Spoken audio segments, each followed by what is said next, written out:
Who is my enemy? Is it you? Is it them? Is it me? This great evil, where does it come from? The lies, destroying our minds, our bodies, our souls. Is this evil in me? Am I slave to my own freedom?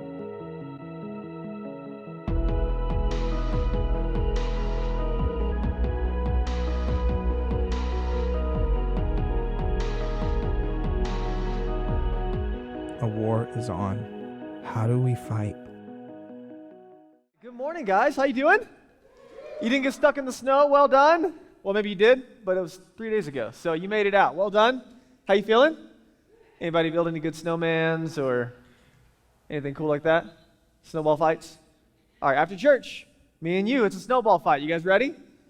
Okay, we're like halfway having fun this morning. It's okay, we'll get there. I'm really glad you guys are here. My name is Drake, I'm the pastor here. It's an honor to have you gathering with us today as we continue our series, Life Beneath the Surface.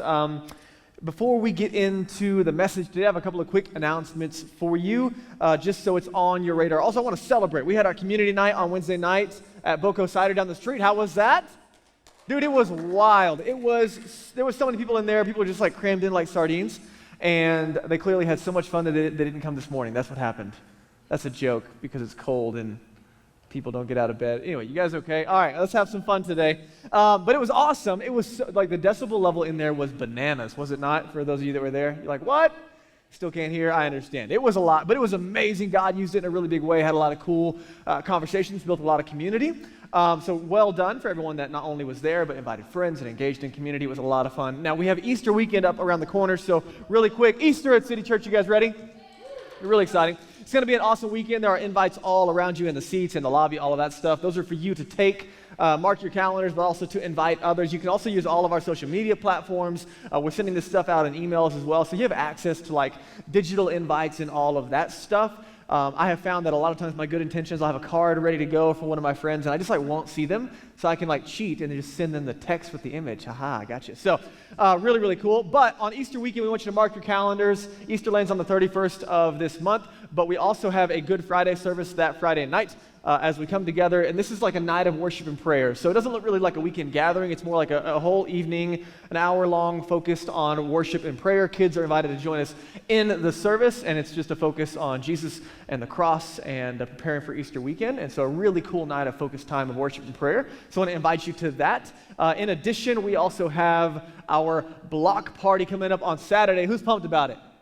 It's going to be awesome, man. This is such a cool way that we get to serve our city. Lots of favor in our city as we continue to bless people with something cool like that. We do a lot of different things, but this is one of the big ones kind of early on in the year. It's been a busy March. You guys feeling it a little bit? It's been a lot, but then you get to breathe for like a week, and then we'll go back to it. But Easter weekend is awesome, and the block party is a great way not only to love and serve our community, but also for you to get involved. So if you've not already signed up to serve at the block party, we would love to have you. This is one of those all hands on deck kind of events, and so we have everything from serving snow cones and popcorn to running bounce houses to make sure that kids go in the right way and then out the right way, and actually kids make it out, right? If one just disappears in the middle, we need to know what happened. So that's your job. And then we also have yard games and like people engaging with the community and hiding Easter eggs. You got to hide Easter. You've ever tried to hide an Easter egg in the middle of an open field? It takes some skill, okay? So we got to put out a couple thousand eggs out in the holiday park. And so there's lots of ways for you to serve. And there's definitely a place for you no matter kind of where you find yourself. We would love to have you serving with us. And so you can circle the letter B today on your connection cards, those little blue cards that are either in the seat backs in front of you or if you've got one on your way in. If you put your info on there, circle the letter B, then a team member will reach out to you, B for block party. Then they'll reach out and help you get signed up for a team. Also, if you're in city groups, you can sign up that way. And then lastly, Michelle, one of our staff members, will be in the lobby with a clipboard hustling you to sign up, right? So a little bit of strong arm. You're welcome. We love you that much. So we'd love for you to serve at the block party as well as just, again, mark your calendars to be there. It's a lot of fun and a really cool way to serve our city. And then, again, I already told you about Easter Sunday gathering. Normal 10:30 gathering. It's going to be great. You guys feeling good about it?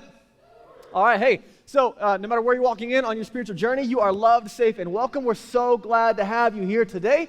Our mission here at City Church is to help people find their way to God from where they are. We do that by practicing the way of Jesus together here in Boulder. And so no matter where you're walking in, our desire is to meet you where you are, help you take some next steps toward Jesus. So really, really glad you are here. Now, we are in the middle of this series, Life Beneath the Surface, and it's kind of been building since January, and it's got multiple phases, so you can go back and catch all of it on our podcast, on our YouTube channel, and kind of pick up the pieces as it has built on one another. Now we are kind of dealing with, for the next 3 weeks, dealing with our past and kind of going back in order to go forward. So I kicked off that idea last week, and I gave you a couple of big ideas I want to give you. So number one is this. This is what we talked about last week. Who you are today is largely shaped by where you come from. Would you agree? Probably. If you were here, you're like, that's, yes, okay. So that's what we talked about last week. Did some work on that. And I was reading a book by Brene Brown this week, and she said this, and it just kind of stuck with me, so I want to share it with you. Our issues are like secondhand smoke. That's all she said. And I was like, touche, right? You ever feel that? And so the premise last week was we all have kind of dysfunction and brokenness, not only in our own lives, but then from our families of origin. So that's not just mom and dad. That's like grandparents, great-grandparents, and there's like patterns of dysfunction. And again, it's not just that. Like we're influenced by a lot of things, but our family of origin has a lot to do with who we are, how we're shaped, how we think, how we respond. A lot of it is even subconscious. And so we just talked about, very simply, where you come from influences who you are today. And being aware of that is part of what it means to apprentice under Jesus, that we can't change or allow Jesus to change what we're unaware of. Would you agree? Some of you are not followers of Jesus. You're wrestling with your spiritual journey, trying to figure it out. And one of the things that is a common felt experience, regardless of where you are on your spiritual journey, is that desire to change and then the failure to do so. Have you done that? Oh no, it's just me today, guys? Oh, I hate it when that happens. Man, when I think everyone's on the same page and I'm the only one with issues, it's so awkward, but it's okay. That space where you're like, I wish I could change this, but no matter how many times I've tried, it just doesn't seem like it's working. Or you might make a little bit of progress and it falls completely off the rails again a little while later. Like, right, there's this weird thing about change, especially for the better. Seems like we can devolve into negative stuff pretty easy, but like actually positive change, the things we want to see formed into our lives, the character that we would like to see, like when we get to our deathbed and they're doing our eulogy, the things that they say about us at the end of our lives, the things that are actually going to matter, like so probably not how much we had in our bank account, or hey, they had this many degrees, or I really liked the kicks that they wore, or man, they were always a size 32 and it was amazing, or oh, they had a six-pack, and right, those things are probably not, I mean, some of you are like, actually, I would love that to be in my eulogy. That would be, I wouldn't be mad about it, right, but it's just not at the top of the list. But the things that actually matter at the end of your life, you know what they are. It's you, it's people, and it's your relationship to them. And the things that you wish that they would say about you, the question is that true of you?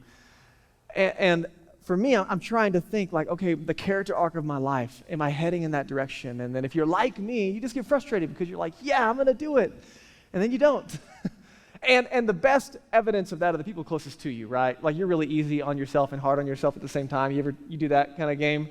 Where you're like, oh man, you're a dirtbag and you suck, and oh man, you're not that bad, it's okay, right? The people around you give you an honest reflection, which is why community is so vital and important. But, a little tangent there, our issues are like secondhand smoke. So that I dig that. The idea of like, my issues are my own and they're not hurting anybody, right? We love that language in our individualistic Western society, but the reality is our issues are kind of like secondhand smoke. And not just your issues, your parents' issues, and your great-grandparents' issues, and your boss's issues, and the people you live in community with, and all people's issues, they're like secondhand smoke. They kind of rub off on you. And sometimes like you can get away from it and you can move around, but the idea is there is impact and it's residual. Are you guys tracking with me? Okay, so I just thought that was really relatable. You might just have to listen to me talk about myself today, and you'll feel better about yourself. So well done, whatever works. But here's the second big idea I gave you last week, and I have to give you this so that today makes sense, okay? The past has shaped your present. That's the reality that you can't get away from, but it does not have to shape your future. That is the reality. Your past has absolutely shaped your present, but it doesn't have to shape your future. So we look to Jesus when it comes to shaping. We look to community, and we look to the work of going back to go forward. Now, I gave you that last week, but you might be asking the question, that sounds great, but how? How do we actually experience change, move forward? What's the target? What are we after? And again, if you're not a follower of Jesus, you might even be wrestling with, well, what target do I want? Is Jesus trustworthy? Is that a life worth living? Others of you, you're followers of Jesus, and you're like, okay, yes, but how do we actually see that happen? So let me give you the roadmap once again. Last week, very simply, I gave you this. We did patterns of generational sin and brokenness. Today, we're talking about relational patterns. Woohoo! Next week, we're talking about narrative scripts, which honestly I think is the most exciting, because this is where we're not only doing the family of origin work, but we're also going to do the other scripts that you have learned throughout your life. So, for example, when I've done some of the work that I'm sharing with you over the last week and the next couple of weeks, I found that there's some stuff in my family of origin, both good and bad, that some things I want to move forward, some things I'm like, hey, let's not take that with us. But then there's also a ton of stuff that shaped me because of my peers and my circle of influence outside of the home. And again, that doesn't negate our family of origin, but I have a ton of baggage from my friends. So we're going to talk about that too. That's fun. Yay. And then you also get to talk about how you probably were one of those great friends that gave people baggage. Woo! All right, so that's where we are. And then lastly, we're going to deal with generational blessings. The idea is, hey, not just acknowledging where we've been, where we are, but also how do we move this thing forward. Now, today, we're talking about this dude named Joseph. Have you guys heard of Joseph? All right, Joseph is where we are today. And let me just give you a quick snapshot of this dude before we get into the text. A quarter of the book of Genesis, okay? So if you'd like take one of the Bibles in the seat backs in front of you, which, by the way, are our gifts to you, you're welcome to take those. There's also Bibles in the lobby, journals, soap tools, all that stuff is for you. But Joseph is one of the main characters in the book of Genesis, which is like when you crack that thing open, the first book in the Bible. Joseph, his narrative, his story takes up a quarter of the entire book of Genesis. Isn't that crazy? That's a lot on one dude, and it's about this guy who's got kind of a unique destiny. His story is really amazing at the end. It ends on a highlight, but honestly, there is tons of brokenness and sadness in his life if you have never heard the story of Joseph. So I'm going to catch you up for just a second on Joseph, but let me give you the family pattern. So again, we're talking about other people's, we look at ours, and that can be hard, so let's look at someone else's and feel better about ourselves for a second. You guys cool with that? Okay, let's look at Joseph's family patterns. From last week, okay? So this is the same thing we looked at last week. For 4 generations, this dude, patterns that repeated over and over again in this guy's family line. There was lying in each generation, and every generation it got worse. I mean, like crazy, crazy bad. Favoritism in each generation. Parents were playing kids against kids. As a result, there's sibling rivalry in each generation, and not just like we're fighting over a Lego. Right? It's like, I'm trying to kill you. I'm never going to see you again. I'm running for my life, and I'm chasing after you. I mean, it's not good stuff, guys. And then at the end, in addition to that, there is poor intimacy in all of the marriages in each generation, and it fleshes out in all kinds of dysfunctional, crazy stuff. So this is Joseph's family of origin, and I'm going to give you more of his immediate story as we get into it. But I just need you to know what he's coming from. You guys tracking with me? Now, again, this is also the line of kind of that big dude, Father Abraham, God's made promises, hero of the faith. I mean, he's kind of a big guy, big deal. This is his family line. So lots of good and lots of bad come out of this family. And now we get to Joseph. And what we looked at last week and we're going to look at today is Joseph is the one that changes the narrative, changes the patterns. We see a very clear break at Joseph that we saw nowhere else in generations of people. Now, before I give you that, I just got to give you a picture of what we're talking about. Okay, last week I gave you this tool, the Genogram. And you can pick it up again. It's on our social media platform, both the Genogram and the questions that we ask. And this was just a tool that we put in your hands to say, hey, if you want to do some of the backwards work of your own family, then you can use this tool, fill it in. So go pick it up. There might be some extra copies in the lobby of the ones we handed out. But again, it's also on our social media platform, so you can just go grab those there on Instagram. But let me show you Joseph's family line, okay? And it's okay that you can't see it. I just want you to see how crazy this is, okay? So we kind of follow, and I'm only doing one side here, but here's Joseph right here. Can you guys see him? Okay, so down here at the bottom, Joseph comes from a huge family, 12 brothers. Okay, you guys see that? They all hate his guts. Well, except for the one on the end, he wasn't born yet, so he couldn't hate him yet, okay? So other than that, Really big family. Dad has 2 wives and 2 concubines, so that's fun. That was going really well. And so there's massive conflict not only between in their marriage, but also all the siblings. And then you go back to their father, Jacob and Esau, huge sibling rivalry. And you can see Isaac and Rebekah had a really tense relationship. They're playing favorites with the kids. And then you have Abraham and Sarah and dysfunction between the kids. And then, hey, you know what? Let's have a kid over here and over here. And so there's a lot going on in this family. You guys tracking with me?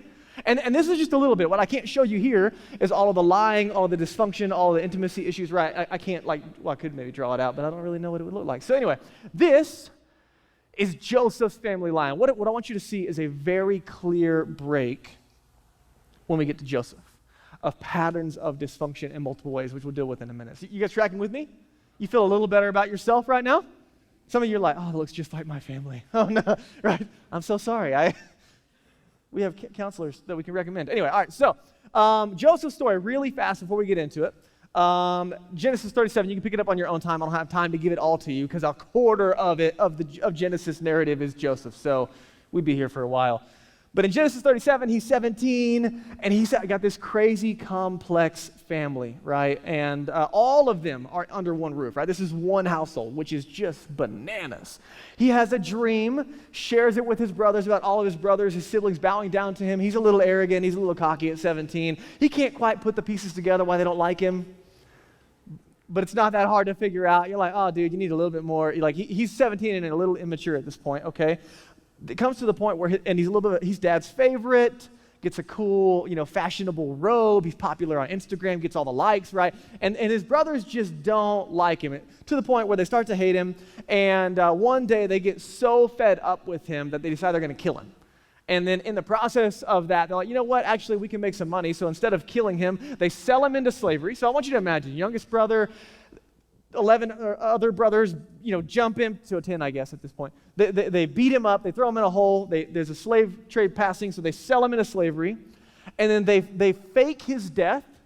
They cover his clothes in blood. They take it back and lie to their father that some kind of wild animal has eaten him alive. And so there's massive family trauma. And I need you to get this, for over a decade, all of these brothers keep this secret hidden in their family. So again, patterns of lying are just crazy at this point. And then Joseph's world is turned totally upside down. He loses everything in one day. Can you imagine? Going from privileged and favored and dad's favorite to completely abandoned. You lost everything, your family, your culture, your home.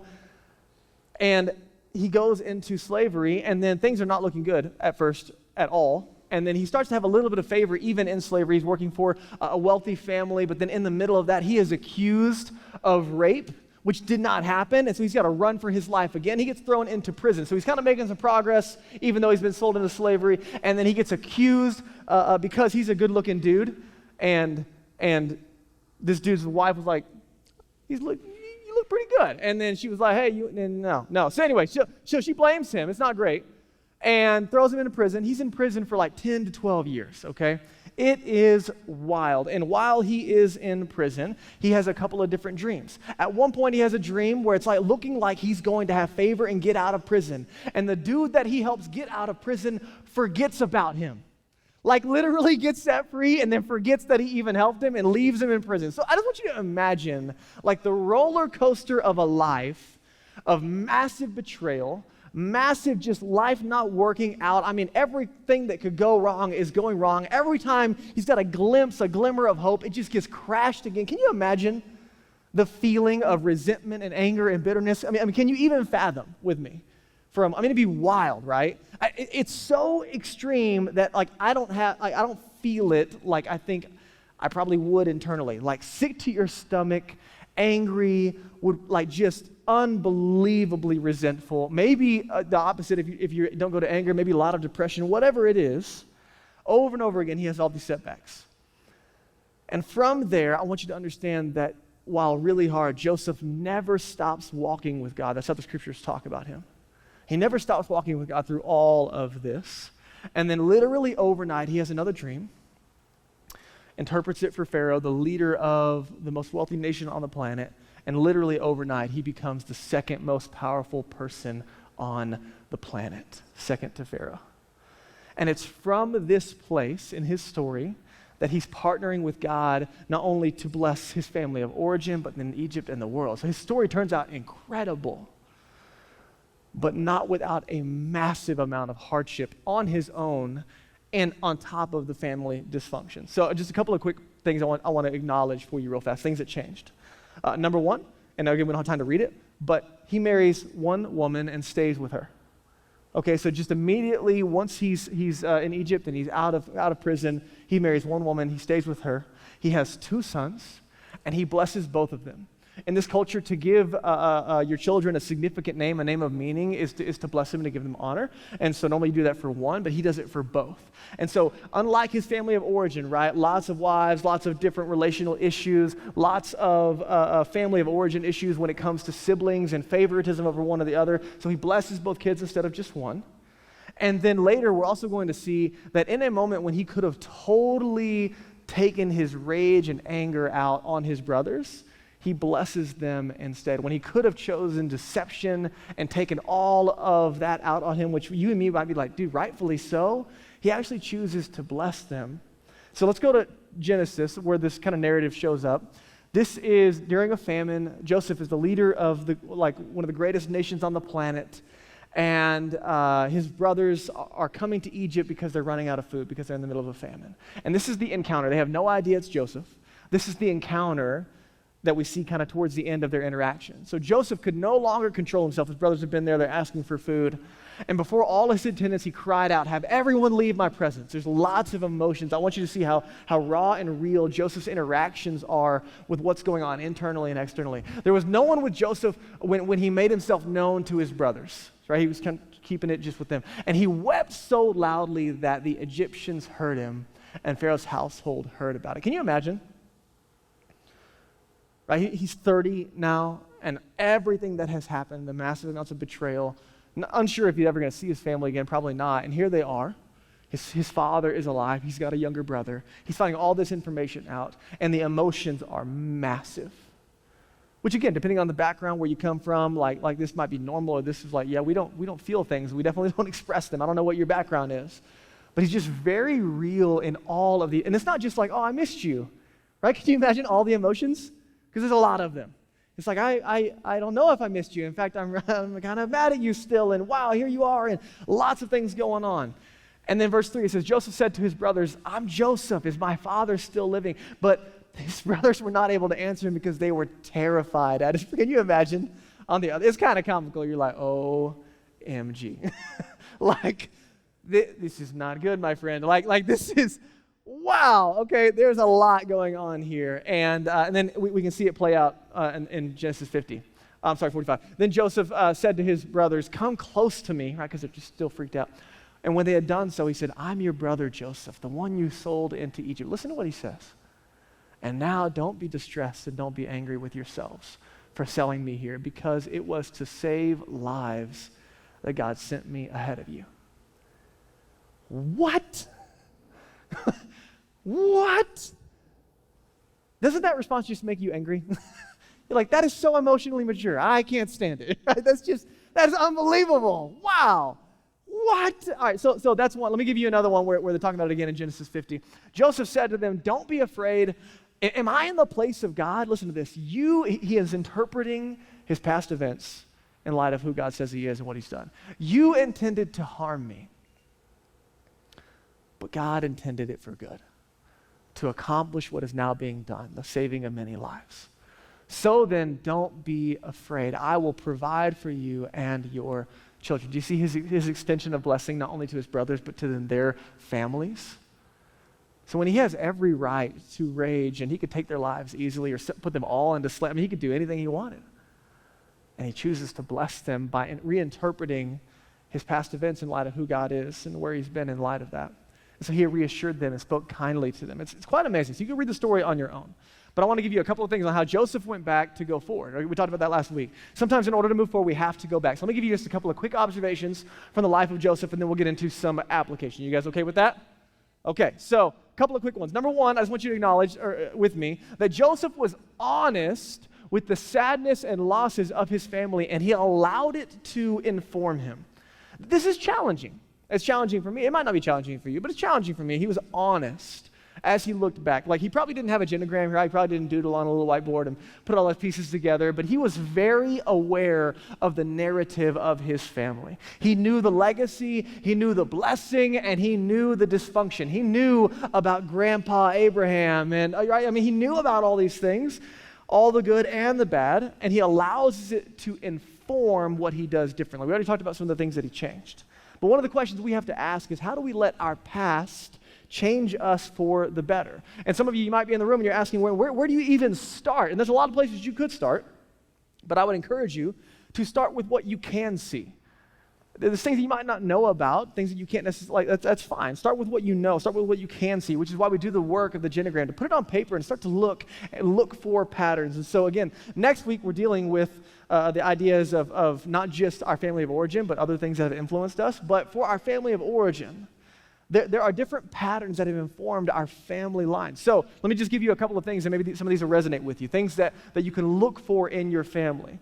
So maybe your family came from a place where there's lots of identity wrapped up in achievement and hard work.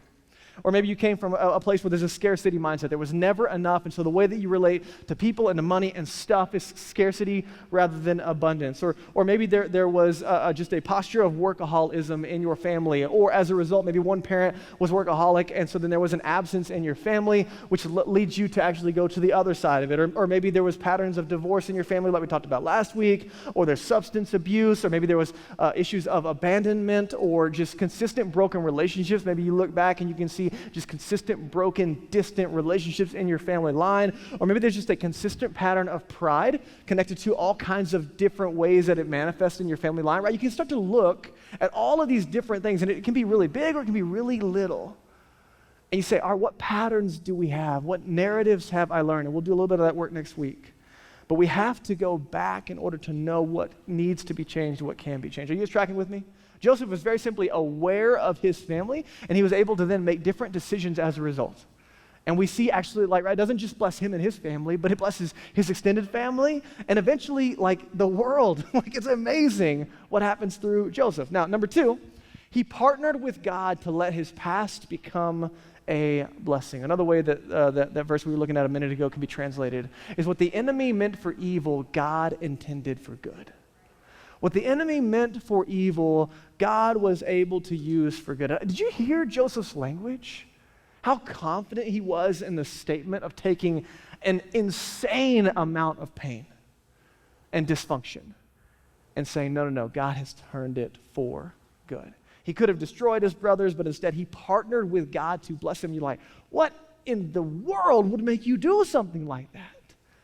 And it's only in light of him being able to partner with God to allow that narrative to be understood. So one of the questions that you and I are always asking, even if we're not saying it out loud, it's internally happening, and you know this by the way that you're making choices, is we're constantly evaluating, well, first, is God there? Is he real? Is he true? Is he trustworthy? It's starting there, but once you've determined, okay, God probably exists, or he definitely does exist, then we're in this wrestling match of, is he safe?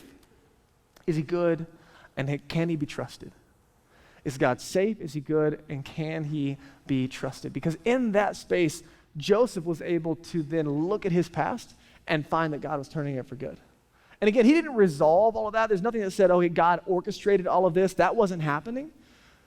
But rather, God took everything that was intended for evil and he turned it into good. And here's the last point, that Joseph kept his trust anchored in the bigness and the goodness of God.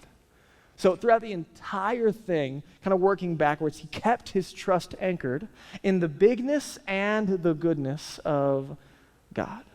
So again, he doesn't reconcile the why, and he's not even asking the why, which is, I think, I was talking with someone this morning. It's easy to ask that. I mean, it's part of me. I'm like, God, why are you letting this happen? Why did you let that happen? Why are we walking through this at all? Which is a great question. But rather than being able to reconcile that, actually we don't see it reconciled at all in the narrative. But we see that Joseph understands this big truth that the Apostle Paul would later articulate this way. Romans 8:28, he says that God is able to work all things together for the good of those who love him and who are called according to his purposes. So Joseph has internalized that. He's taken the entire reality and say, wow, look what God turned for good, even though it was terrible. And from that place, from receiving the love of God, he can give it in a different way than in his own effort.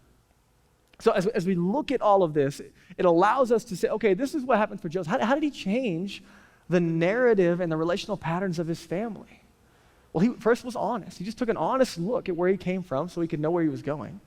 And then he partnered with God to look at his past and allow it to move forward into a blessing.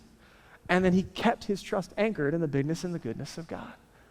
Those three things allowed him to change the narrative. So that might, you're like, all right, cool, that's great. Doesn't necessarily help me in the moment as far as how to actually do it. So let's take a moment and talk about what you and I both know when we read something like this. And that is that you can't change by yourself. Isn't that frustrating? Right? Like, way to go, Joseph. That guy came out of some serious stuff. No. How do we change? That's the frustrating part. We teach this often. And you can go back to a series we did called Followers a couple years ago, and we talked a lot about like the practice of change. John Montgomery just came out with a book called Practicing the Way, and it talks about kind of the spiritual formation paradigm that we use around change. But let me just give you the brief idea of how do we change? How did Joseph change? How do we change, especially in light of our past? And the first thing is this: we need good teaching that gives us a vision of the good life, that addresses the lies and reveals the truth and allows us to live into what is true. And teaching can take place in a lot of different ways. It can be the scriptures, when you just open up and say, all right, who does God say that he is, I am, and other people are to me? Just starting there, opening the scriptures and letting it rewrite your thinking. But then it's also teaching like this, or a podcast, or a book, all kinds of different ways that we get the truth into us. And it doesn't just get up here, but we allow it to get here. You know the difference between good information and something that captures your attention and your affection. You've been there where you're going from like, okay, cool, this is good, to like leaning in, like something on the inside is like, this is exactly what I need. And that's what's really cool, is that God is able to take teaching that we get our hands on and our heads on, and he moves it down into our hearts, and we find it starts to work out in our hands. And so we have lots of different ways that we move into change, but first we've got to be able to address lies and truth. So the genogram, all the things that we're doing right now, let me give you just a brief example. Something I don't have time for today. I mentioned it last week. The Relational Soul is one of the books that we recommend as a resource just to help you process some of the things we're walking through.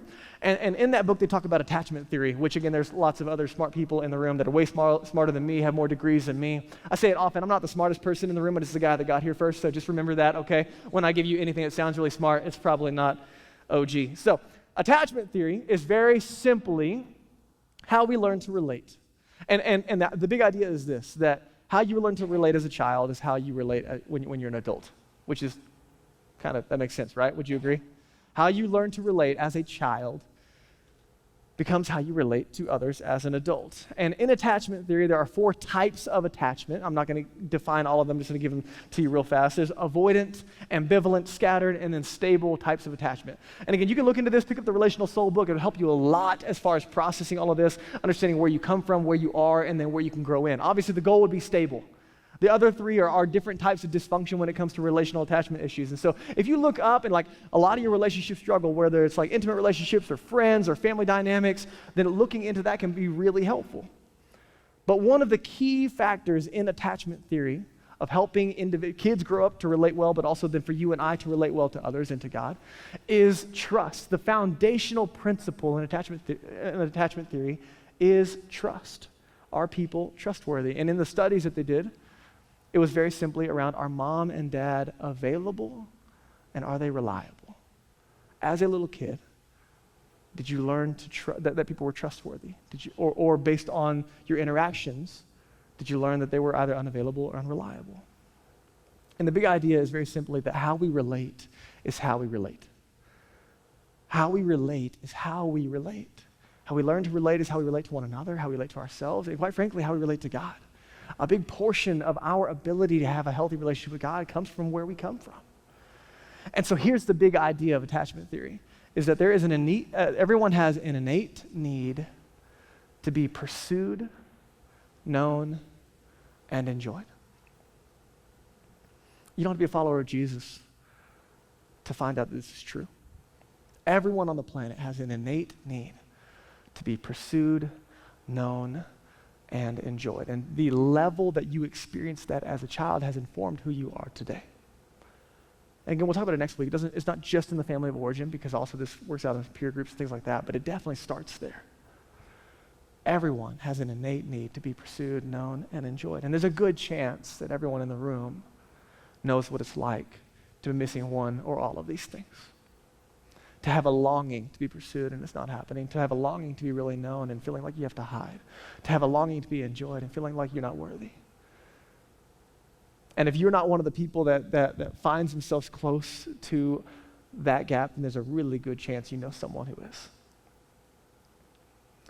And the challenge here is how we learn to relate to others is how we learn to relate to God. And so then when it comes to understanding and coming into a relationship with God and beginning to step into that, a big part of our past informs how we do that, or maybe some of the roadblocks that you experience. But here's what I need you to understand today. If you don't hear anything else from me, I need you to get this. Everyone has an innate need to be pursued, known, and enjoyed. And many of us are broken because of a lack of that in different spaces. So how do we change? We change by experiencing this reality. But it's really hard to do with other broken people, is it not? So the most stable place that you can find this reality to change is in Jesus himself. See, the good news of the gospel is this reality, that Jesus is pursuing you. And Jesus wants to know you. And Jesus finds joy in you.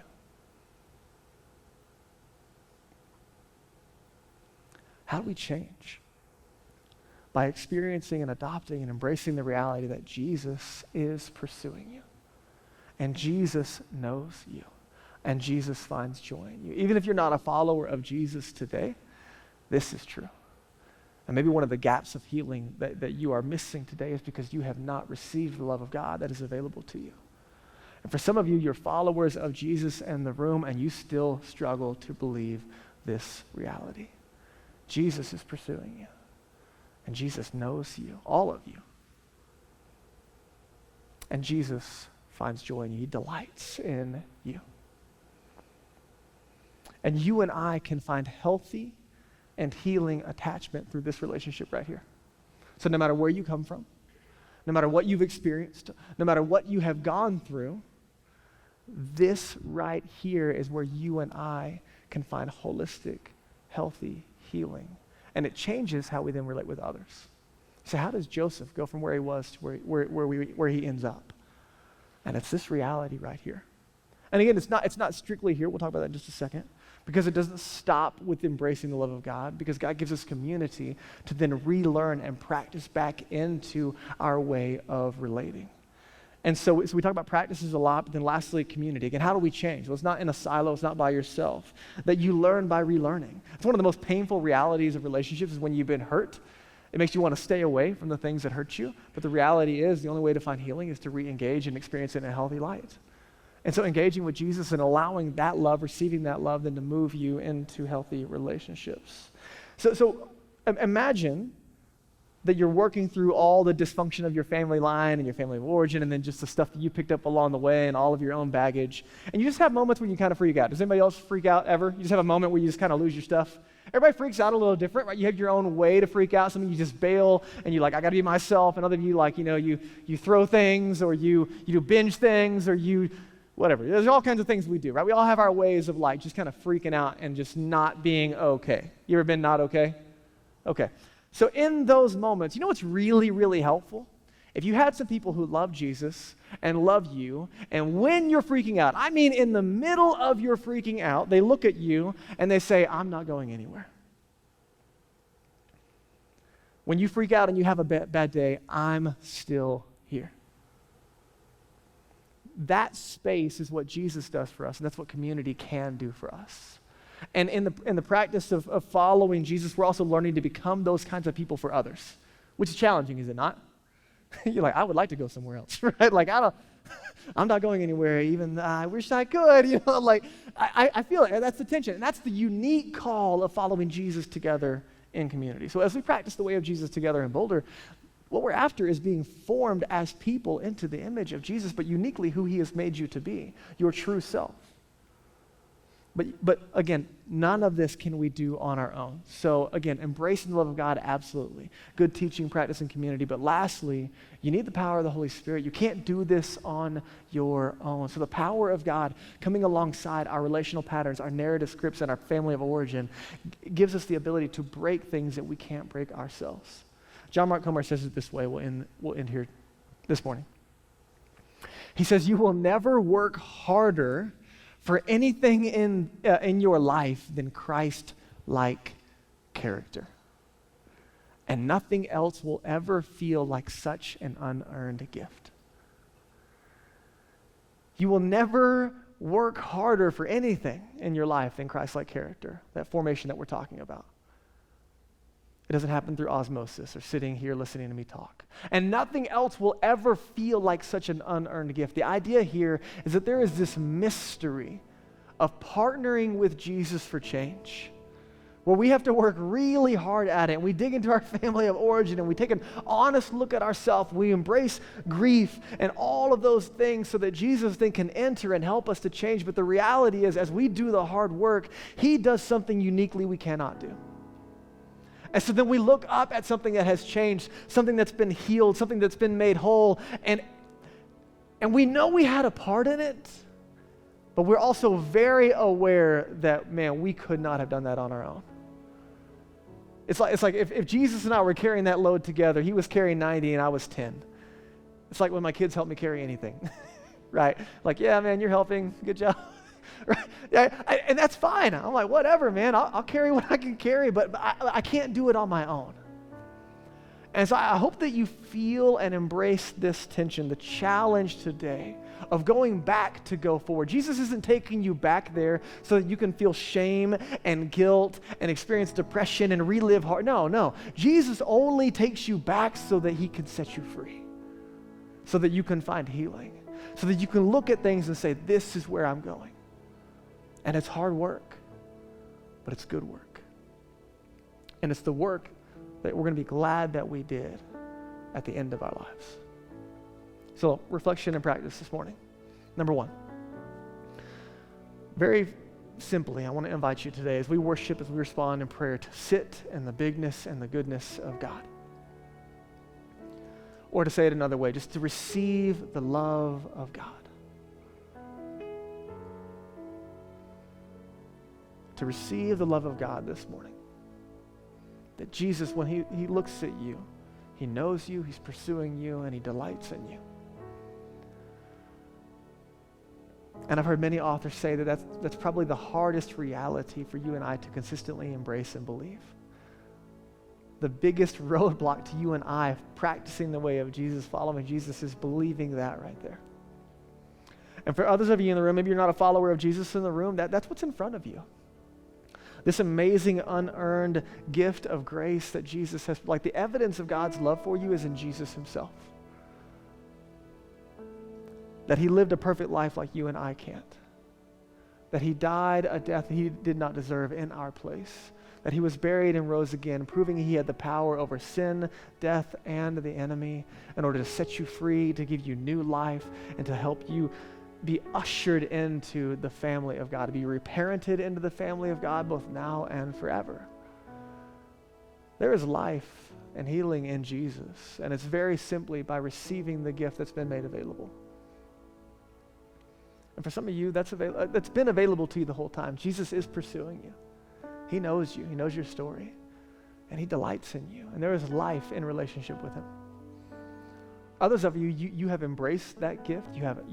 It's a part of your story. It's a part of your journey. But if you're like me, it's so easy to then move away from that reality, to disconnect, to try to do it on our own, to just kind of assume back into my own ways of thinking and relational patterns. And so I've got to come back together with Jesus and community. So that same invitation from last week is to identify relational patterns using the tool, if that's helpful for you, no pressure at all. And then lastly, to partner with Jesus and community for healing, wholeness, and change. You can't do it on your own. And there might be one big thing that the Holy Spirit highlights in your life. There might be one big thing that you're just like dying for God to address and to get over. Or there might be a lot of little things. And if you're like, I was having a conversation this week and someone said, man, I'm just so unaware of like all of my past. It's like I blocked it. I don't even want to deal with it. I don't even know what is there. And I'm like, I'm with you. So you can sit with Jesus and trust him that he's going to help you work through this. Come alongside a safe community. And listen, we've said it before and I'll say it again. Not everyone is safe. And so while we encourage you to step into community, you don't necessarily have to share everything with your entire city group. Maybe there's one person that you trust. And that's okay. It doesn't mean they're not good people, and it doesn't mean they're not trustworthy, but not everyone has earned the right to know everything about your story. And so use wisdom in that space, but I would encourage you not to do it alone. It can be dangerous when you do it alone. It's when we have a hard time seeing the line between the truth and the lies. So you need someone in your life that can look at you and say, that's not true. This is what's true about you. And I'm not going anywhere. But in the moments, don't like people let you down, okay? No one in this room is perfect. And so in the moments when you've been let down and you're frustrated and you're irritated and you're just not finding what you need in other people, Jesus is still the one that is ultimately trustworthy. And it's from that space that we learn to become the kind of people to be trustworthy for others. So I don't know what God's doing in your heart this morning. I know he's doing a lot in mine, and I know this is like a really, really big conversation. So I'm just going to give us some space to process with God and to respond in a couple different ways. So I'm going to invite you to pray, to bow your heads and pray with me for just a moment. And this is just a moment of privacy for you and me, just to kind of close our eyes, take a big breath.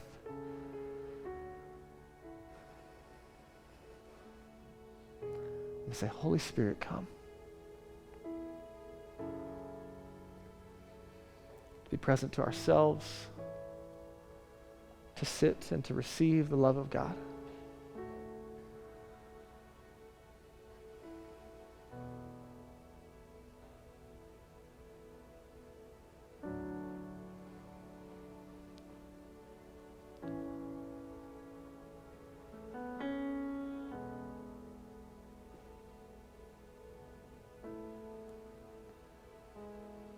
God, some of us are wrestling with the big questions. Are you good? Are you safe? Are you trustworthy? I pray for any of my friends that are struggling in relationship to where they are with you, that they could look to Jesus this morning as the demonstration of your goodness, as the demonstration of your trustworthiness, as the demonstration of your love, as the demonstration of your delight over us, your desire to set us free, your desire to make us whole, your desire to give us new life and the power to say no to sin and yes to you, to be who you made us to be. And for my friends in the room that are unsure where they stand with you today, would they have the confidence to say, Jesus, I want to receive what you died to give me. I want new life. I want to trust in you, and I want to follow you. And would they have confidence today that as they say a prayer like that in their heart and their mind, that you respond immediately with power and new life, and they're made completely new, and heaven rejoices, and so do we as a church. Others of us in the room, we're following you, and our heads might even know the truth, but maybe our hearts feel far from it. And maybe the one thing we need to hear today is that you are pursuing us, even when we don't pursue you. You know us, even when we don't know ourselves. And you delight in us when we feel anything but delightful. And would that grace and mercy wash over us this morning? Would it soften our hearts towards you? Would it draw us back to you, to where when we try to get alone with you and read the scriptures and pray each day, that it wouldn't be obligation, it would be time to sit in that reality, to receive again fresh and new the love of God, to ask you fill us with your power, and to help us continue to live the life that you created us to live, and to change the things that need to change.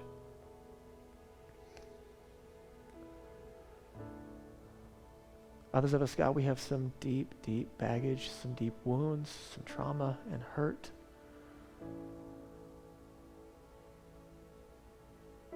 That probably needs to be addressed in a multitude of ways. And so God, I pray that there's permission and safety and the spaces of finding the help that we need to deal with our stuff safely with you and with others and maybe professionals when it's needed. And for all of us, Jesus, would you help us to start identifying and moving forward in the life that you have for us. Help us to be like Joseph, aware of where we come from, so we know what to change, and in a place where we can trust your goodness and your bigness. Amen.